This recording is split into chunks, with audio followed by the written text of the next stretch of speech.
Okay, good morning, everybody. I hope everyone can hear me okay.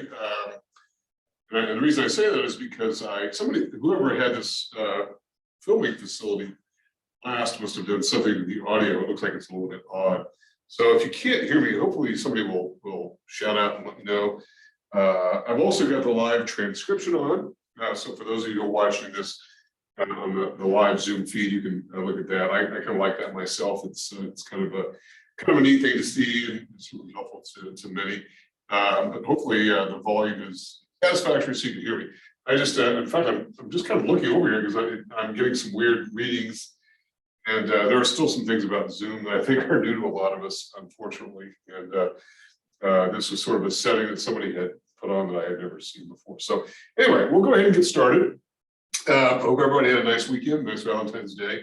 And so we're into week 6 right now, and we're going to spend a little bit of time just finishing up just the last bits of chapter 6, which is this chapter which sort of transitions us from some of the introductory content of economics in general, whether it's micro, macro, it's just general introductory content, into covering material that is unique to macro only. And that's really where we're going now, is to cover that material which is unique to macro. And we talked about the national income accounting, and we'll finish that up today. And then before we are into the class session, we'll get into chapters 8 and 9. I know the syllabus calls for us to get through chapter 9 this week, and I think we probably more or less will. We've got all next week to cover chapter 10, which I don't really think is going to require all next week. In fact, as I was sort of looking this over, and I'll do a little bit more work on this and planning for over the coming weekend for next week. It may be that we can roll some of chapter 11 forward into that, because after week 7, our next exam for week 8, which is on the second, the end of week 8, we'll have the exam. It'll be the same format as before. It'll be at Brightspace, or it will be available if you want to come take it on campus. I think everybody last time did take it on Brightspace. And chapter 11 was supposed to be included in that, and it probably will be, although I am almost 100% sure that not all of chapter 11 will be in that, because it's a very deep chapter. And there are some things that I want to cover as introductory content before we get to that, okay? So that's where we are for today. And so we'll go ahead and pick up from where we left off last time. We have been talking about national income accounting. And when we talk about national income accounting, we're talking about how do we account for all the economic activity that goes on in an economy in a given year. And again, GDP is the key value. And we talk about GDP, or gross domestic product. The definition we're giving is it's the total dollar value of all output produced in an economy in a given year. And the economy that we're simply using as the example is the US economy, which I think is probably the most realistic to use. I think most of us here are living in the US economy, and those things which are unique to the US economy, I'll point out as being unique, such as the very large expenditure on defense, which is a bit unique to our economy compared to other economies in the world, like France and Canada, and other economies which are similar to ours in terms of the mix of government involvement, industrialized activity, standard of living, all that. But otherwise, it'll be a pretty good example of what most economies will look like, particularly from the standpoint of policy, which we will get to after we get through chapter 11. We'll get into economic policy, which is really sort of a lot of what people think about when we think about macroeconomics, particularly since we're going to be talking about inflation, and inflation has reared its head for the first time in a big way in about 40 years. And it's something that we, for those of us who've been around the econ field for a while, we haven't really had to talk very much about inflation. It's mostly been presented as, here's this thing called inflation. It occasionally is a problem, and this is what we do about it. But now it's a real live thing, and the question is the government doing enough about it? And I think a lot of people believe the answer to that question is no, but it's also complicated because of the pandemic. And so those are some of the issues that we'll get into hopefully on Thursday, okay? All right, so let's pick it up from where we left off. We talked about the two types of measurements of GDP: the expenditures approach, which is the demand side view, that is who's doing the spending, consumers, households, governments. And then we also included the rest of the world in this to open the economy up So an economy that's open to the rest of the world is considered to be an open economy, which practically all economies in this day and age are. That was one approach, the expenditures approach. The second approach was the income approach, which was from the supply side of the economy, which takes into account those who are doing the producing of goods, including labor, and the income that they receive is compensation for doing that. So the question is, all right, we've got all this GDP going on, and the question is it a very good measure? What does it all mean? How accurate is it?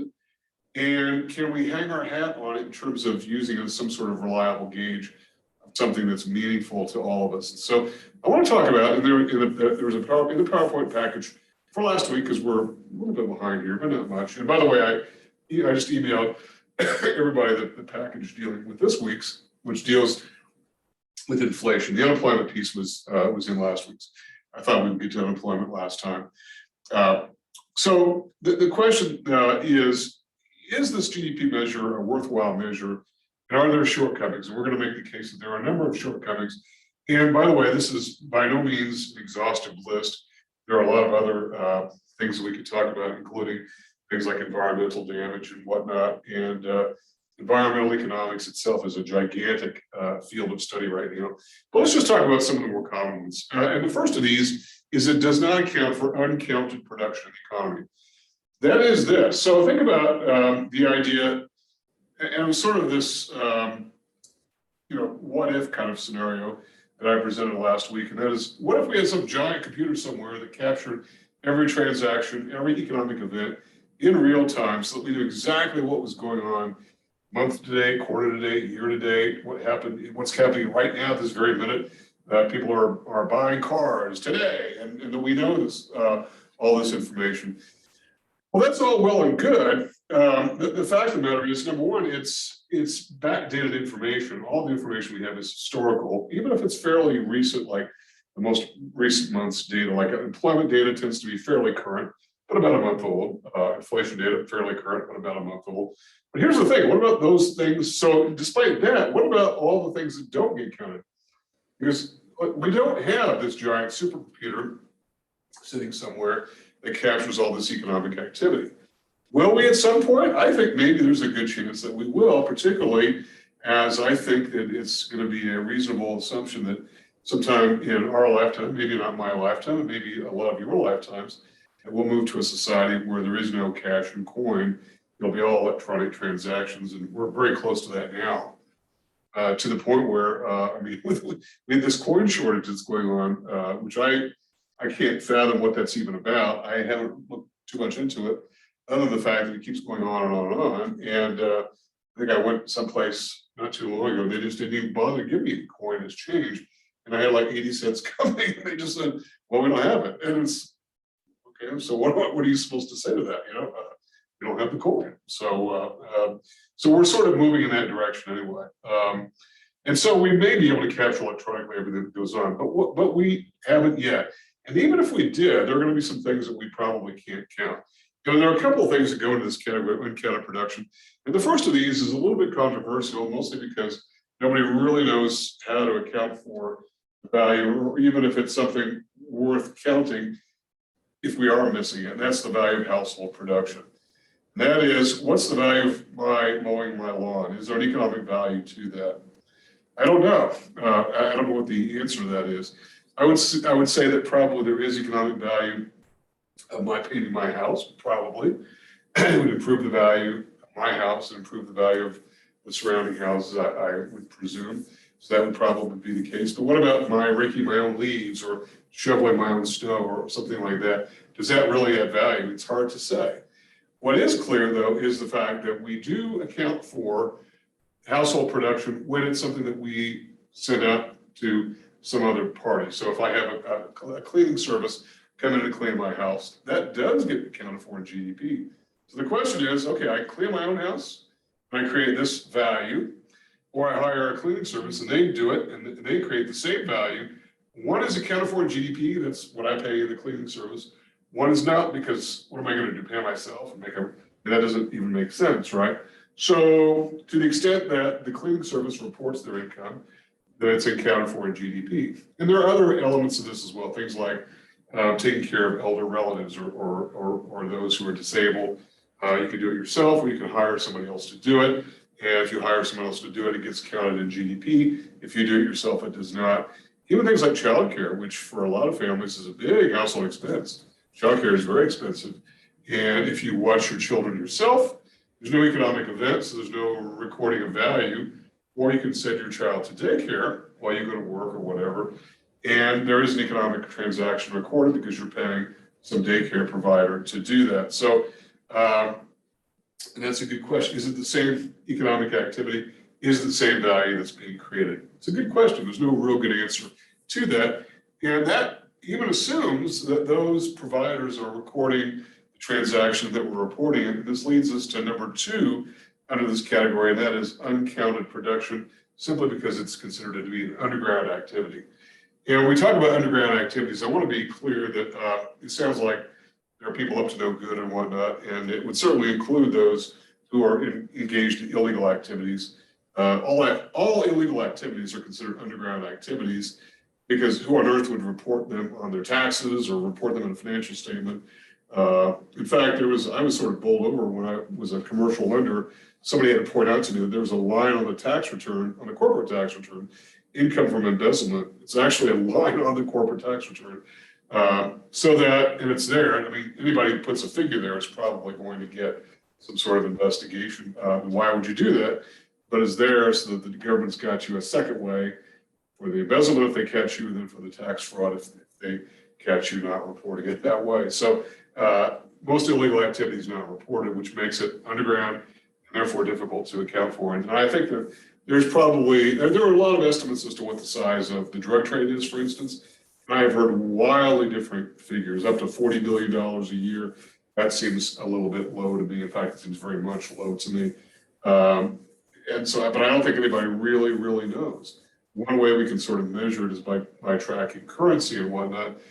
But today that's made problematic because of the existence of cryptocurrencies, which are just exploding. And if we have time, I'll try to talk a little bit about crypto to the extent that I know about it. It's something that's sort of burst out of the scene in the last several years. And I don't think governments really have got a good understanding about what to do about it. And I'm a little bit surprised that governments haven't moved to shut these down, because they really do serve as an alternative currency. And more than that, probably more pernicious than that, is the fact that they are a haven for people up to no good.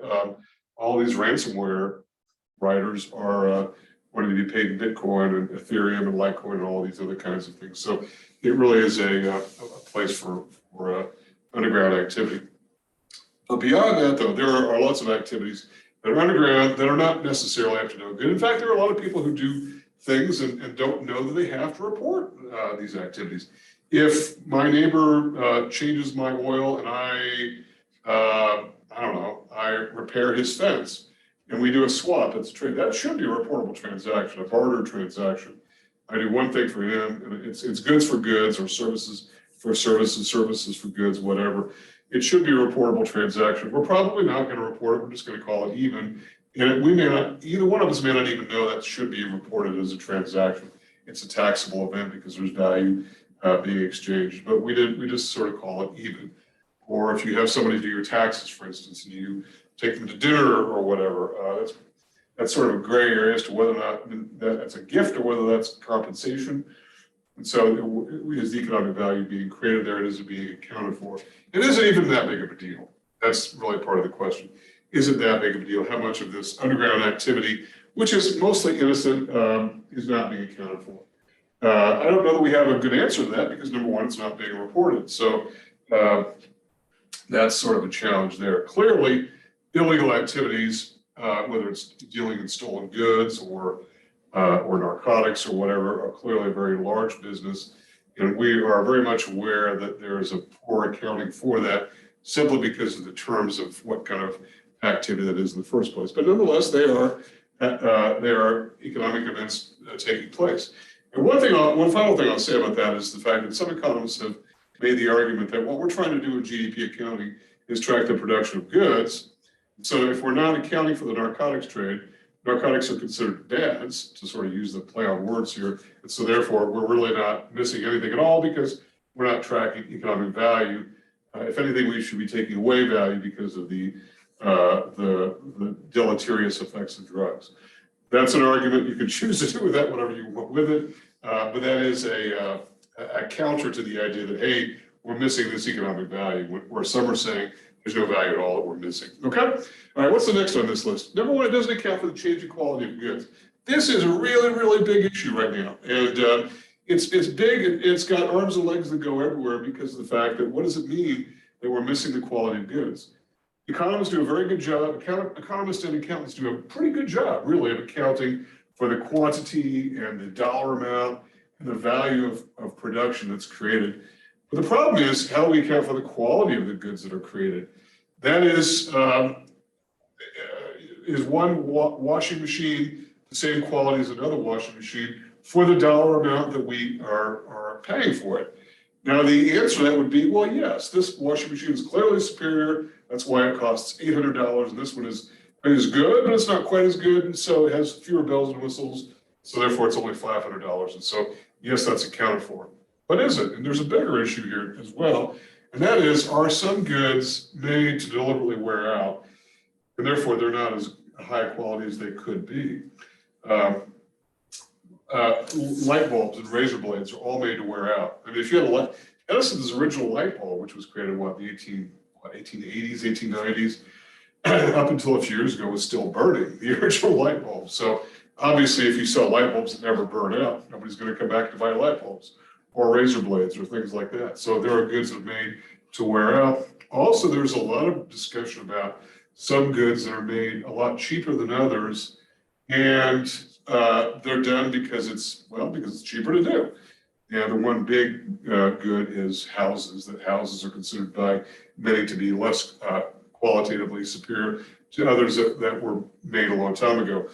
I can tell you the house that I grew up in was built in 1904, and that house was a battleship. I mean, they're just big, sturdy timbers and whatnot, brick foundation, and it's still standing, it's still going strong. It needed insulation. I remember the time that I was there, but it's just really, really sturdy. It was sort of built to last. And I think the argument against some of the newer homes is that they're not so much built to last. In fact, a lot of them are built sort of shallowly by production built homes. So I think you kind of get the idea of that changing quality of goods, nonetheless, is very difficult to measure. Even the dollar figure is difficult to measure. And I think that the other thing too about quality of goods is the fact that this goes back to another issue that was sort of gained traction. I don't know that we hear the term as much anymore, but it's the whole supersized economy, where things are getting bigger and bigger. Maybe it's not exactly what we need or want or should have, particularly food portions in restaurants. Are we getting too much? Is that actually qualitatively good? The size of houses has exploded, the sizes of closets in houses and whatnot. Is that really a good use of resources, that sort of thing? So changing quality of goods is difficult to measure. It really is. And the dollar figure is sort of misleading because it doesn't really account for all of that. Also, one big issue is it doesn't account for a nation's standard of living. It is really, really, really difficult to account for standard of living. And even the term standard of living, which is a term that I'm sure we've all heard before, isn't very clear as to what that means. And in fact, if I were to ask you, what things, if I just landed here from another planet and I wanted to assess the value of humans' standard of living, what would be the things that I'd want to do if I knew nothing about this planet and I just wanted to measure things? What would I measure? And it's a good question. And I think it really is in the eye of the beholder as to what you would measure. In other words, it's very subjective. And there have been lots of attempts to do that, including things like years of education that are provided at no cost, that is public education, access to healthcare, even including things like number of bathrooms in homes, things like that, all count in the standard of living. And so the issue is, though, how well does it account for standard of living? And that is, are we missing some things that aren't accounted for in standard of living just by measuring the dollar figure? So if all we were doing is going around counting the size of homes, the years of education, the number of doctors and nurses and whatnot, are we still missing some things that make life worth living, in other words. And among those are things like leisure and how much leisure time do we have. And I think that we've seen a lot of recent studies in the last few years about Americans having less leisure time than some of our counterparts in the industrial world, notably the countries in Northern Europe, which have many more weeks off than the typical American worker, and whose wages and benefits and overall standard of living is not all that much different than our own. And I think, and that is something that the rest of the world is sort of caught up, the rest of the industrial world is sort of caught up to the United States.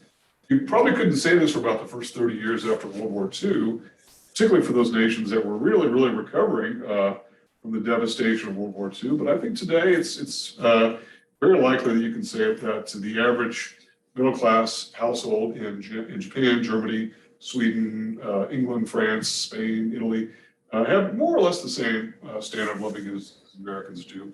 Even though the mix of goods may differ and the types of jobs may differ, the tax regime may differ, those sorts of things, standard of living is very similar. But are we missing things in all those economies, like leisure time? And in the case of America, it is believed that we're missing that. Also things like public service. And one of the things I mentioned at the outset of this discussion was this whole idea of environmental destruction, spoliation, whatever you want to call it, that humanity is doing to the planet. And I know that there are voices that say, oh, this is some giant hoax, that global warming is not a real thing, that global climate change is not a real thing. Well, I'm not a climate scientist, I'm not a physical scientist at all. Being a social scientist, I can't speak to it, other than the fact that I let experts do their own talking, and I'm very skeptical of the idea that there's some giant conspiracy on the part of scientists to do what exactly. I don't understand that. The evidence is overwhelming that the climate is changing. I mean, there are parts of Miami that are underwater regularly, simply because of the fact that, number one, the continent is moving, it's rising in the northwest and sinking in the southeast. Anyway, I know when I lived in North Carolina, they had moved a lighthouse back about 100 yards, and that was 100 years after they had moved it back another 100 yards, simply because the shoreline is changing, the continent is moving. So things are changing, plus the sea levels are rising. They just are. And so as a result of that, what does that mean? Yes, we're producing lots and lots of output, but are we melting the polar ice caps, therefore creating less land for ourselves? It's a good question. It's going to be one that isn't going to go away, despite the fact that people want things to go away. And I think that this is a problem that we have in the world, and it's probably been a problem that we've had forever, and that is the fact that some people don't want to listen to actual facts and really resist the idea because it doesn't fit what they want. But it doesn't really matter what you want. I mean, there's a lot of things that I want that I can't have, but I've got to sort of face reality, and so we do too. One of the things about this is climate change, and that's a change in our standard of living. Okay, and GDP doesn't really account for it. In fact, GDP would suggest that we're all doing much, much better, when in fact, from that one particular standpoint, maybe we're not doing better. Having said all that, we're doing a lot better in things like air pollution and water pollution, much better. And a lot of that is due to legislation that was passed back in the 1970s and 1980s, the Clean Air Act and the Clean Water Act. And in those days, the business community said, this will be the end of civilization if we pass these laws. Yes, it creates pollution. We create goods, but it creates pollution, but we're all better off, even despite the fact that we've got all this pollution. And that argument didn't prevail, didn't carry the day. And I can tell you that cities today are a lot cleaner than what they were back in the 1960s, 1970s. I've told classes for years that the area where I grew up was fairly industrial. I mean, I could have spent my time between a small town that was very industrial and my grandparents' farm, and so I kind of lived in both places. They couldn't be more different in terms of overall, sort of neighborhood and all that. But the air was blue in the small town where I lived in. Not the sky was blue, the air was blue. And that sometimes there'd be so much smog that you couldn't see the school bus coming until it was about 50 yards away, just because there was just so much smog in the air. There's a fiberglass plant not far from where we lived. And in fact, a lot of the kids I grew up with have died of cancer, simply because of the fact that, well, I think is because of that fiberglass plant. So In fact, we go back there now and nobody drinks the water. In fact, the water is polluted and the government has told the residents that they can't drink the water for another 450 years, which is not particularly useful information, but the water has been spoiled in addition to the air. But beyond that, though, things are getting better in terms of air quality than what they were before. So the issue is that it's difficult to account for those issues of standard of living. Sometimes things get better, sometimes they don't. But GDP doesn't tell the story. Whatever you think about the environment, it's air pollution, water pollution, global climate change, GDP doesn't alone tell the story. And it also doesn't tell the story about per capita GDP, which is something that is important to know about. So per capita simply is a Latin term meaning per person. And so when we talk about per capita GDP, we're simply talking about taking the total output in the economy. Per capita GDP is simply this. It's GDP, which is a dollar figure, right, divided by people in the numbers of people in the population. And this ink is a little bit wearing out here. And so if you take total GDP as a dollar figure divided by, so if we take the US economy, about 22 trillion, divided by 330 million Americans, what you end up with, you get some number of what, about $57,000 per person. And is that realistic? Would a family of four earn about $200,000 of income? And the answer is no, of course they would not. So, which tells us that income distribution is not equivalent. Now, I know some of that GDP ends up in the business sector, even though a lot of that, though, slips through the business sector and makes its way to household income in the form of dividends to shareholders and interest paid to creditors and interest paid to depositors and all that. So it ends up back in the household income for the most part. But the question is it evenly distributed? And per capita GDP is not evenly distributed. And what is even more of a concern to a lot of people is the fact that not only is income not evenly distributed, but it's becoming more unevenly distributed over time. And there have been lots of explanations as to the reason why.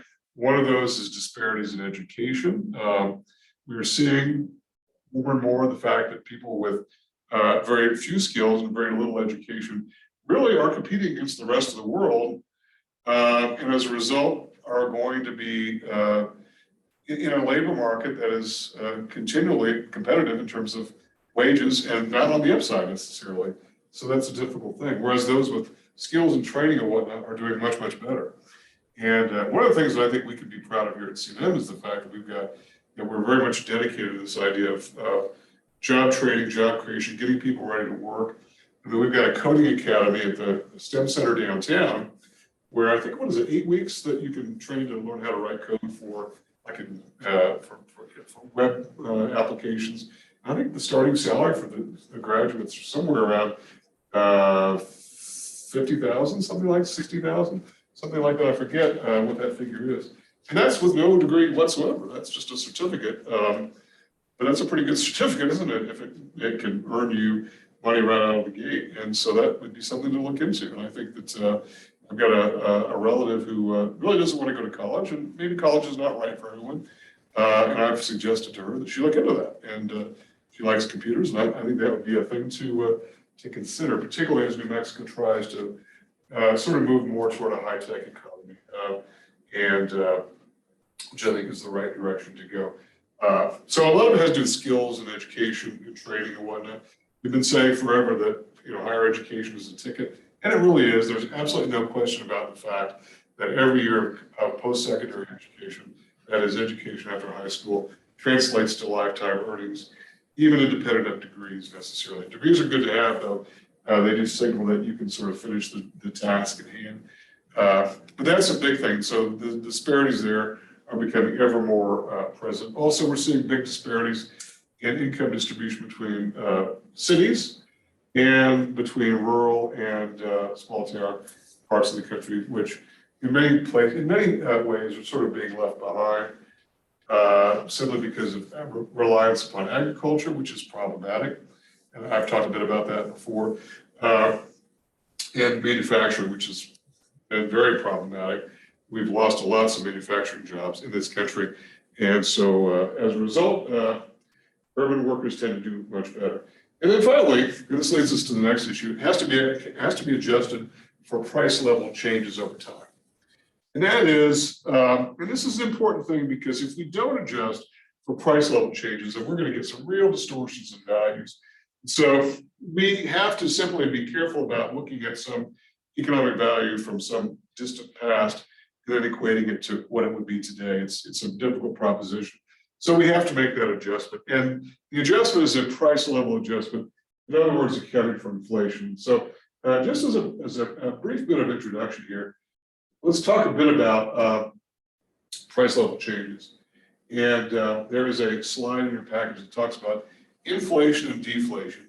I know chapter 9, which is coming up, and we'll get to hopefully later in the week and into next week, deals with inflation as a real problem. But let's talk about what inflation is, and then deflation, which is its opposite.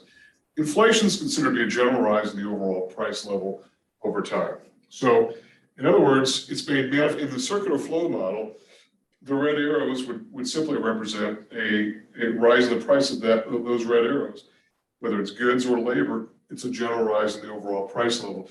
And the key word here is general, because I think it's important for us to not get caught up in the trap of looking at one particular good, like gasoline or maybe dairy products or beef or whatever, and extrapolating that price increase to general overall inflation, because that's misleading. We're talking about a general rise in the price level throughout the economy, and it's due to really the secondary condition, and that's a decline in the value of money. So in the green part of the circular flow, if it takes more of those dollars to buy the same red arrows of goods and labor, then it must mean that the money is worth less. So as a result, inflation has two aspects, both of which are flip sides of the same coin: a general rise in the price level, and it's associated with and is part and parcel of a decline in the value of money. It takes more dollars to buy the same goods over time. And so there, as a result, this is what the problem is with inflation. And we're going to talk much more about inflation. We're going to get to that again. And I'll do a little bit on inflation here, just in order to, and in fact, your text did get into this a bit in chapter 6. We'll cover it much more in chapter 9. And then we'll come back to it a bit later in the course when we talk about how we do the modeling for inflation and what to do about it.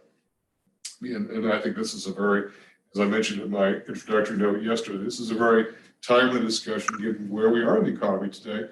We've got a very hot inflation number, and it does not seem like we're getting in front of it, we being the federal government. So we'll talk about that. What's the opposite of inflation? Is deflation. It's just the opposite condition. It's a general fall in the overall price level, and it's not associated with any particular good. It's just a general fall in general.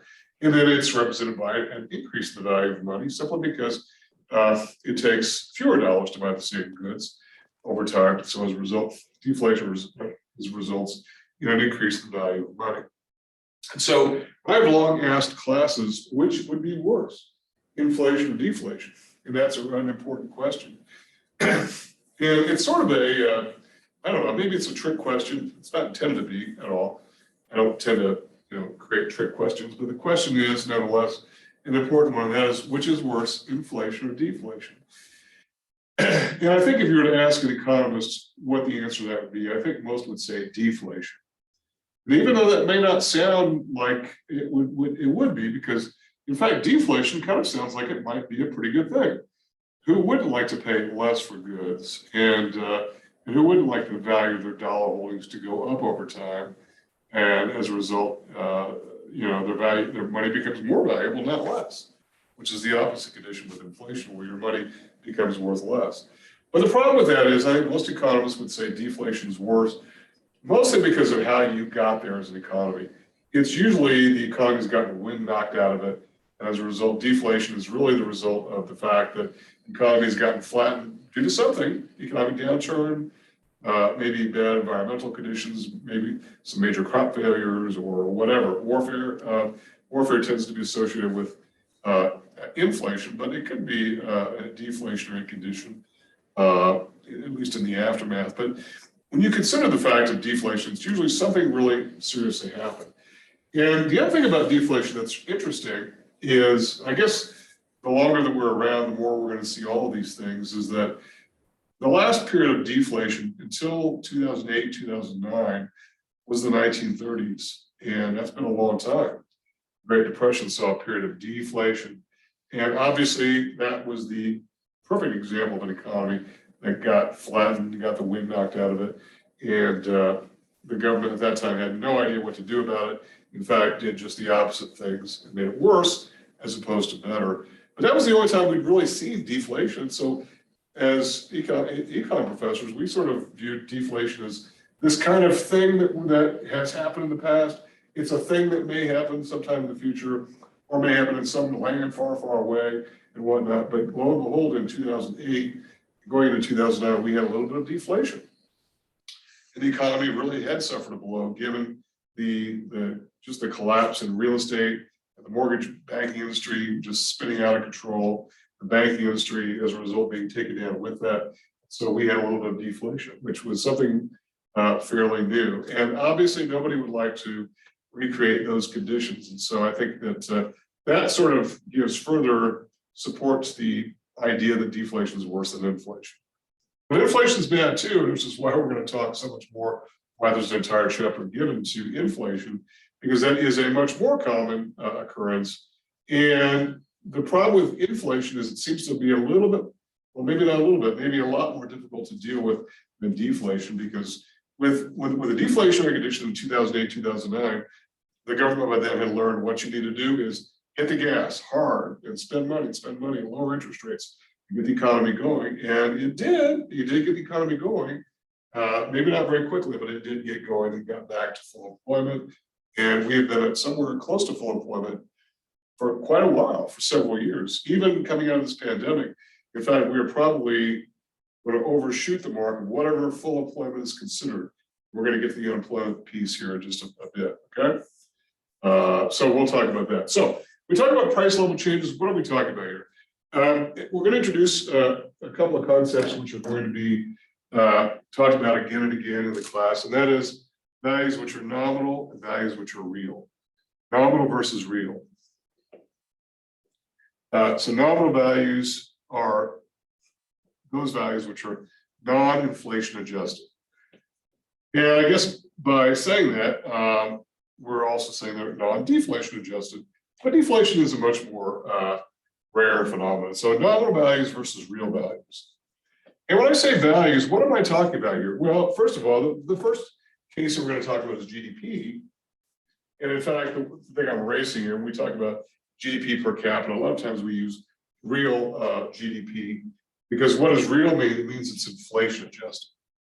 That is, we've taken account of the fact that there are price level changes going on. And when I say the term values here, what am I saying? Well, it could be nominal versus real GDP, nominal versus real wages, nominal versus real interest rates, nominal versus real consumer spending. Any kind of value that you want to track in economics, in macro in particular, you can or cannot, depending upon what you want to do, adjust it for inflation or don't adjust it for inflation. So nominal versus real values. Real values are simply, the reason they're called real is because in order to make this more realistic, we have to account for the fact that the dollar doesn't stay the same over time. It can decline in value, which is what inflation is. So as a result, in order for us to account for economic value, particularly over fairly long time periods, we have to adjust for inflation. Otherwise, it doesn't make sense for us to do the particular sort of calculation. And a lot of us probably have older relatives that we've talked to who will say things like, I bought my first car for $500, brand new, something like that. And obviously, that must have been a while that somebody paid $500 for a new car. And at one point, that probably was the price of a new car. I think my dad told me once that his first full-time job, he made something like $1,200 per year. And he thought that was a pretty good salary. $1,200 per year is not a very good annual salary today. You would have to inflate that going back to whatever year that would have been, 1947 or whatever, and then pump that up for inflation in order to make that, whatever that value would be today, 50,000 or whatever it is. I have no idea. But we could, there's a way to do that, and we'll get to that here shortly. So how do we adjust for price level changes? Well, we adjust for them using a price index, the use of a price index. And what a price index is is simply a tool that accounts for changes in price levels from a macro perspective over long periods of time. And we talk about, before we do that though, let's talk a bit about indexes in general, or I guess the plural form of this word is indices. I'll usually just use the word indexes. It's a little easier to say, I think, a little less highfalutin.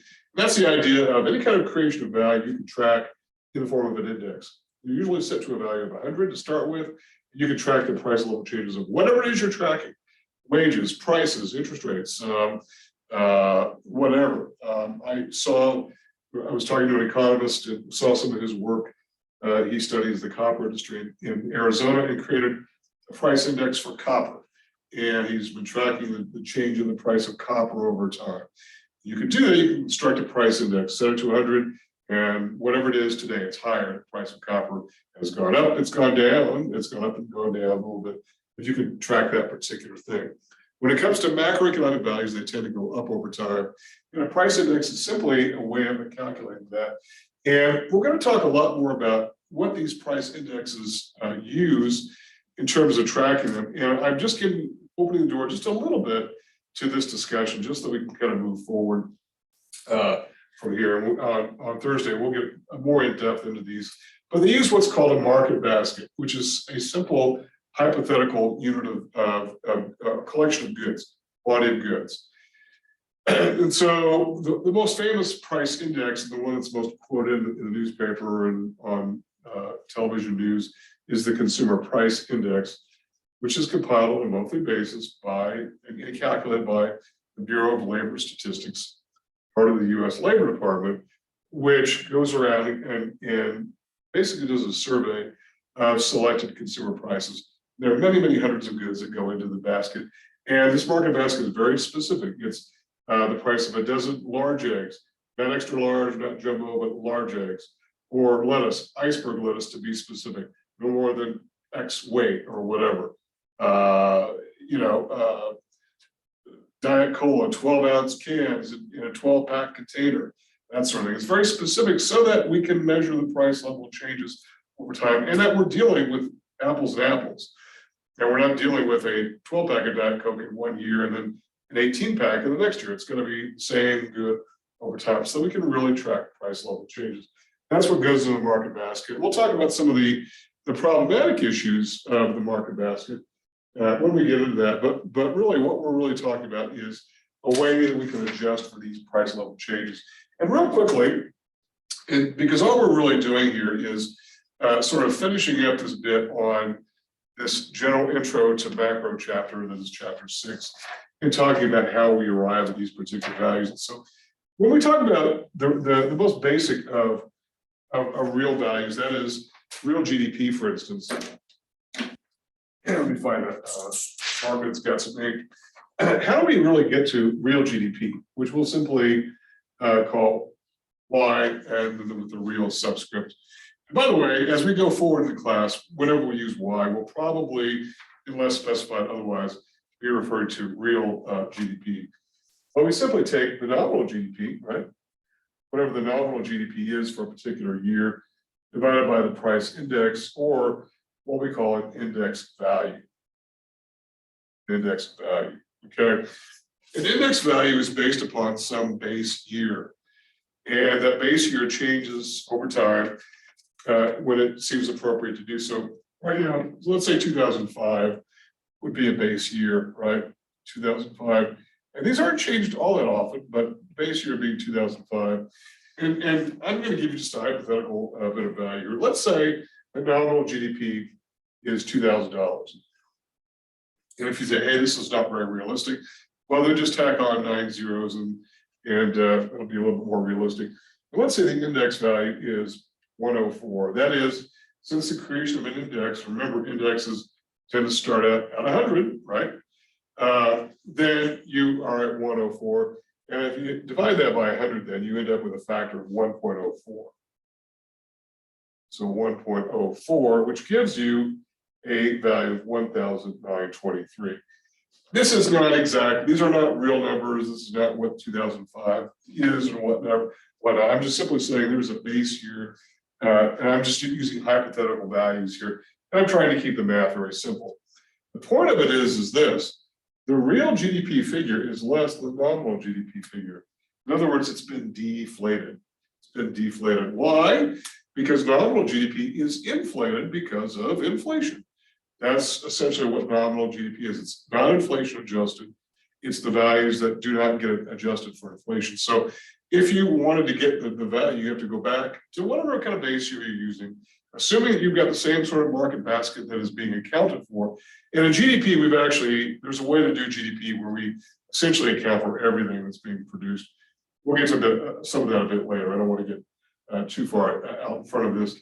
But assuming you're using the same values here, you can simply make more sense of what value is over time by taking out the inflation picture, because what is inflation really but static?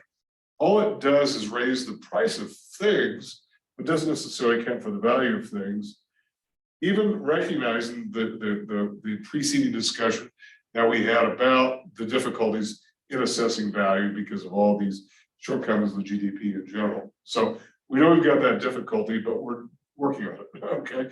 And one of the ways that has long been the case to work on was to deflate nominal GDP, to get real GDP, so that we can compare over time what values are in more of an apples to apples sort of comparison.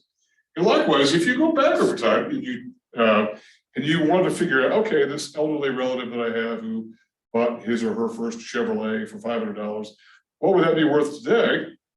You would go back and find out what the index value was for that year. Let's say it's 1950. And let's say it was 20, then you would have to pump it up. Or let's say it was 2, right? Pump it up by 50 times, you get $25,000. Well, that makes more sense for a new car. So, okay, well, that makes sense, $500, because the price level has gone up 50 times since then. And that's about right. 50 times may be a little bit much. I think the prices have gone up more like 30 times since the end of World War II. I think it's interesting, though, to look at old TV shows and to try to sort of gauge where prices were. It drives my wife crazy, but I kind of like to watch the old Perry Mason show, and they talk about somebody who's paid $2,000 for something that's like $2,000, which it's not an insignificant amount of money. But if you consider the fact you'd have to pump that up to 10 times or so since then, and that's worth $20,000, then it's obviously quite a lot more money. And or someone's share of a company is worth $800,000. Well, today that'd be worth $8 million, right? So you get the idea. You have to adjust those. You have to pump those up for inflation in order to account for apples and apples, and then that goes into standard of living and whatnot. And this doesn't even account for the fact that the mix of goods may change over time, and that's a problem that we'll get to when we talk about the inflation piece. Okay.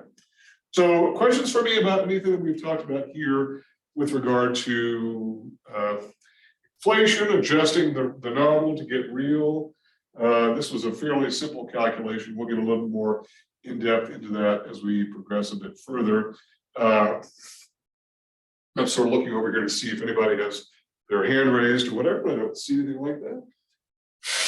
So let's go on and talk about Chapter 8. Chapter 8 deals with unemployment. Now, what's interesting about these two chapters, Chapter 8 and Chapter 9, and I've sort of laid this out for you in one of the slides. I think it was the last slide in the PowerPoint package I just emailed you this morning, was the fact that Chapter 8, which deals with unemployment, and Chapter 9, which deals with inflation, are considered to be the two preeminent economic problems which economic policymakers are trying to manage, trying to gyrate between. And there are different ends of the business cycle, and so trying to keep an even keel is part of the challenge. And that's a lot of where we're going in this class, is to talk about how policymakers, which are primarily government policymakers in macro, try to navigate these waters, which can be very choppy, inflation on the upside and recession on the downside. And the recessions are characterized by unemployment. So when we talk about unemployment, what are we really talking about here? Well, I think most of us know what unemployment is. I mean, we've certainly heard the term before. It may have impacted us individually, or certainly there's a good chance that somebody that you know and love has been impacted by unemployment. And we think of unemployment as being labor unemployment, and that is certainly the case. And it is, in fact, the area that we'll spend the most time in talking about today is labor unemployment. I just did want to make sure that we are aware that unemployment is not specific to labor only, but encompasses all input factors. And remember, we're talking about natural resources, we're talking about machine goods, all those kinds of things are being underutilized when there's unemployment. So think about this. If we go back to the production possibilities model, just real briefly, without covering old ground again, if we're operating somewhere inside this, anywhere along this would be considered to be capacity, and just the different combinations of outputs, nonetheless, could still be considered to be full employment. But inside this would be considered to be unemployment, or the term we used was productive inefficiency. And it's not efficient for an economy to operate with unemployment. That is when you've got idle inputs not being used to the full capacity. Labor is one of them, but also you've got plants which were previously operating at 3 shifts a day, which are now down to 2 shifts or 1 shift, or plants have closed altogether, or trucks that were hauling merchandise 18 hours a day, or whatever the limit is set for 18-wheelers to move goods, are now not moving as far as frequently, and so you've got you've got spare capacity because things are not being utilized to their utmost. So operating inside that, which is a case of what's called productive inefficiency, and we've talked about this before, and all we're simply doing is sort of laying out the case that unemployment is really unemployment of all input factors, and it's oftentimes due to a downturn in the business cycle.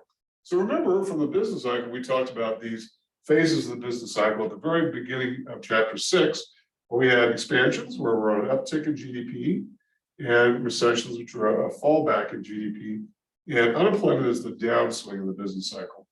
And they're associated with recessions, and economists define recessions very specifically as being 2 consecutive quarters, that is 3-month periods in a row, 2 of those in a row, 6 months, of declining economic output, and for various reasons. And we will talk plenty about what those reasons are, and maybe more importantly, what to do about them.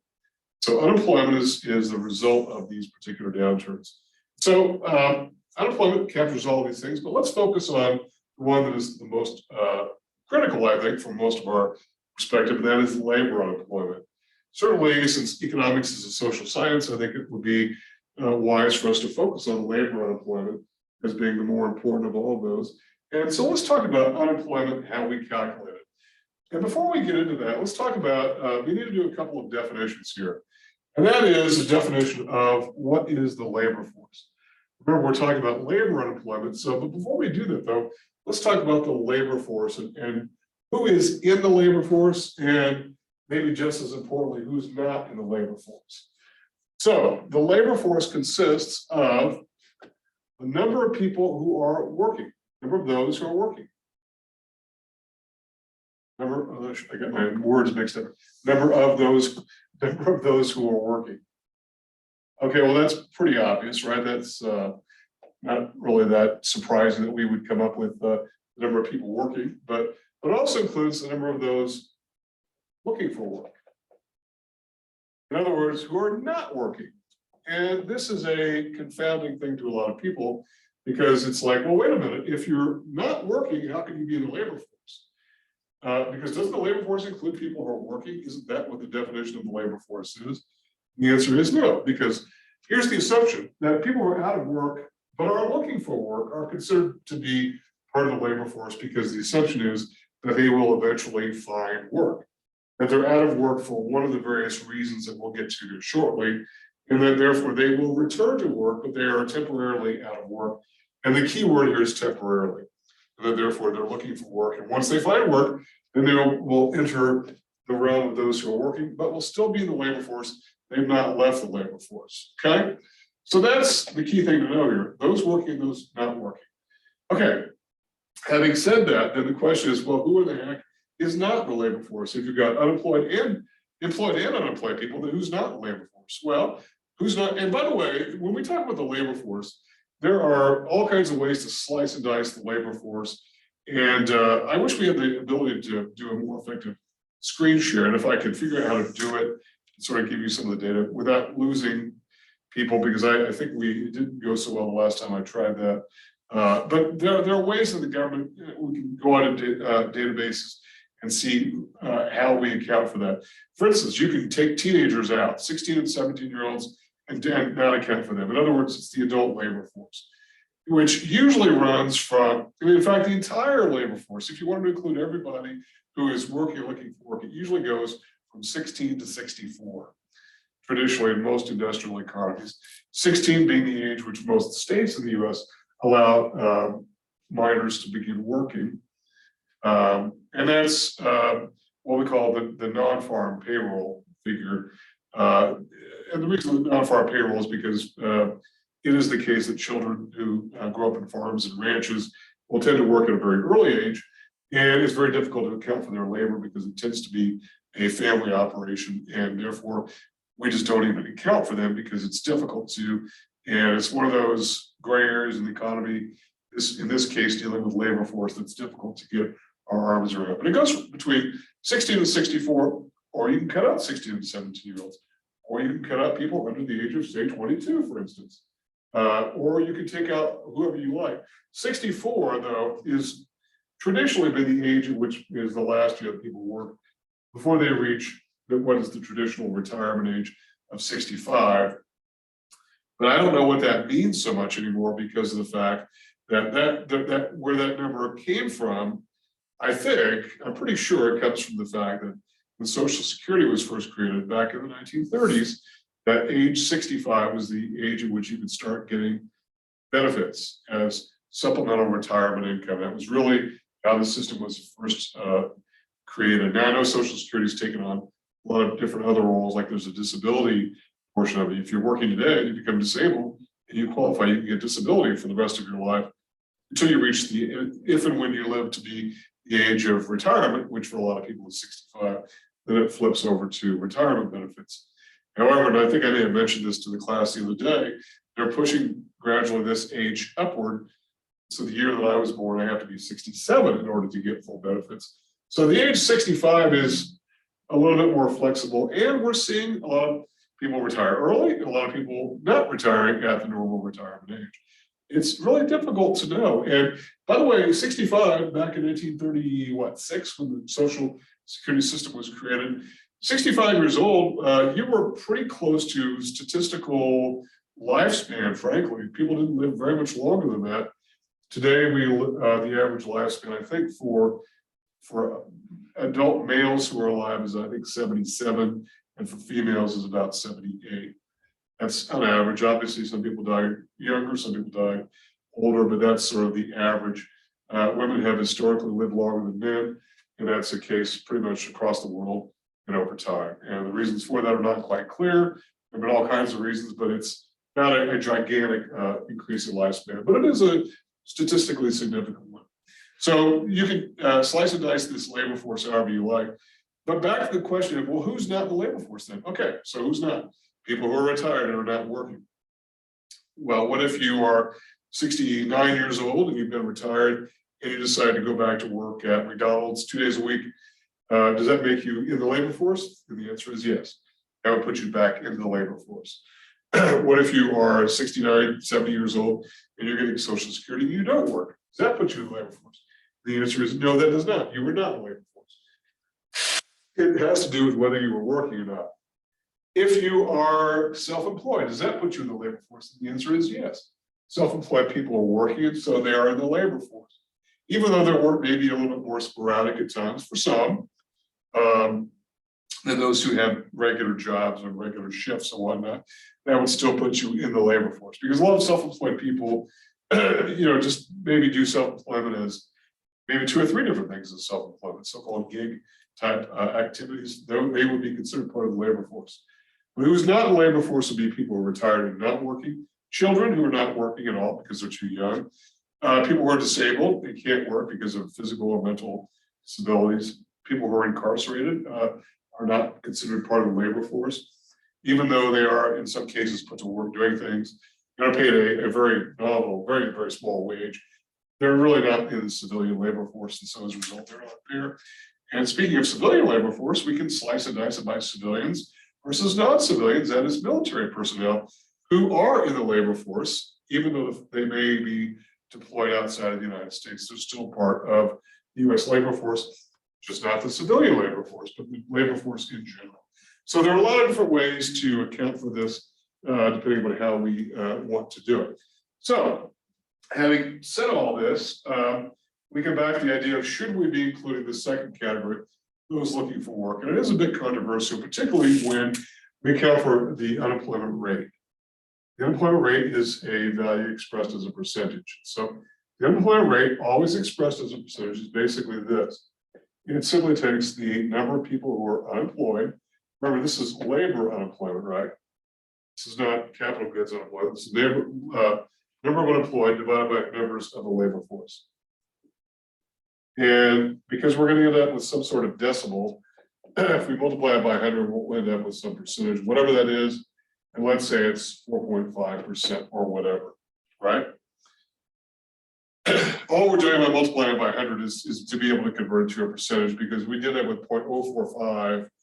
And this is roughly the current US unemployment rate. It's maybe a little bit higher than that. It's maybe 4.8%, I think. It's probably more accurate, 4.8. I forget, actually. I looked more at the New Mexico unemployment rate, which is about 1% higher, and that's historically been the case. Unemployment rates in New Mexico have traditionally been higher for a lot of reasons that are not completely clear, other than the fact that a lot of it has to do with a lot of the private sector workforce is connected to real estate, and real estate is oftentimes quite volatile. And that's one of the big private sector activities, is everything concerning real estate. Construction, remodeling, land development, all that sort of thing. Okay, so this is, so multiplying by 100 just simply converts a decimal to a percentage. Okay, now here's the bit of the bone of contention that some have, and I guess it sort of moves us into a little bit of the realm of conspiracy theory. It's, hey, why are we including those looking for work in the labor force?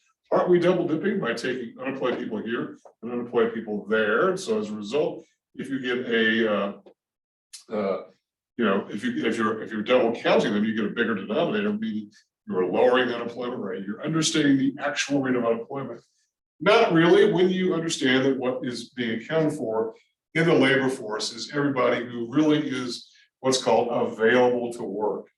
And that's the key thing, available to work. And then there are those who are not in the labor force, and one big group that we haven't talked about that's not available to work are so-called discouraged workers. That is, people who used to be here and they're looking for work, who have been unable to find work and are now called discouraged, and they just simply, fall off the grid. Really, they do. We're not really tracking them, because how are we tracking those? Those who are working, it's very easy to track, particularly if they're employed by an actual employer, because that employer is paying payroll tax, and on a quarterly basis, it's being forwarded to the government. And the government knows what you're earning because they get a copy of your W-2, just like you do if you're working as a wage earner, or salary, or bonus, or commissions, or whatever. And if you're self-employed, it's the very same thing, because you're supposed to be reporting tax on your earnings on a quarterly basis. If you're self-employed, remember, self-employed people are also working. Okay, but what about those who are looking for work? Well, how do we know who they are? Well, typically what you do is, when you're out of work, is you're claiming unemployment benefits. And so unemployment benefits are one way that we account for those. Now, historically, there has been a couple of surveys, they're telephone surveys, that were also used in order to gauge who is not working, who is working, who's not working. And one is a business survey, where there are questions about have people been laid off, have people been hired. Those are sort of tabulated in order to get a better assessment of the labor force. The one that is more applicable to households is the household survey, where simply households have been called up saying who's working, who's not working, etc. The problem with that is that today a lot of households don't have landlines, and so as a result, that's really how that they're being reached. I mean, I know that our house, we have a fairly new house, it's 4 years old. We don't have a single landline going into it, and nor do we even think about it. In fact, we didn't have a phone jack, didn't think about it until we said, oh, we need internet. And so we had CenturyLink come out and run that. It didn't even occur to us that we should have some kind of telephone line. And if somebody calls you on your cell phone, you don't know who their number is. If you're like me, it's, I tend not to answer it. Now, when I'm expecting calls back from students, I will tend to answer it. And if not, if it goes to voicemail, I will call people back. But if it's a number I don't know, and if it comes up as potential spam, I tend not to answer it. So that household survey is becoming increasingly less meaningful, to the point where household surveys in general, telephone surveys, are really problematic. And if you want any evidence of this beyond economic examples, then look at the 2016 election, which where telephone surveys failed quite badly to predict the winner of the presidential election, because pretty much everybody had Hillary Clinton winning by a comfortable margin. Obviously, she did not win the election. Donald Trump won by a somewhat comfortable margin. So you get the idea. Telephone surveys are a bit of a problem. But anyway, nonetheless, that's how we calculate the unemployment rate, given the fact that we know that we've got different means of accounting for the labor force. Okay. All right, so discouraged workers, and we'll talk a bit more about other types of unemployment, which is not exactly the same issue, things like underemployment, but we'll probably get to that more on Thursday. We've got about 9 minutes, I guess, remaining. So what I'm going to do is talk about the types of unemployment. And I'm not going to be able to finish this discussion because it's fairly wide ranging, but I do just want to sort of introduce it so that we can get a start when we come back on Thursday, and we'll finish that up. And before the end of the day on Thursday, I'm pretty sure that we'll be able to get a good piece of the inflation chapter gotten into. So what are the types of unemployment? There is, you don't really have to write this because it's in your PowerPoint slides, but you might want to write some of the examples of these. And there are 3 types of unemployment, and they are frictional is the first kind. Actually, there's a 4th kind that would be seasonal, but that's probably considered to be part of this. So frictional unemployment. Second is called structural, and the third is called cyclical. Okay, frictional, structural, and cyclical.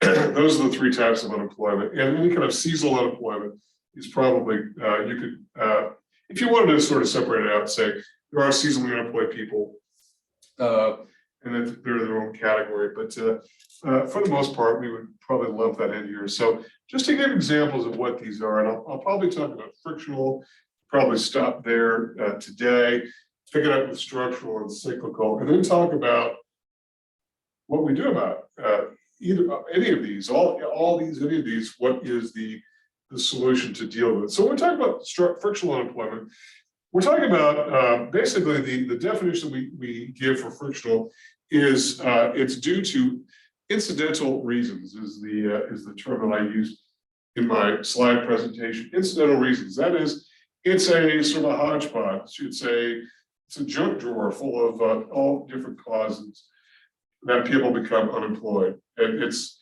so some examples, and I'll go ahead and put seasonal in here. So who would be seasonally unemployed? It's those people who are working in a job that they know is going to go away.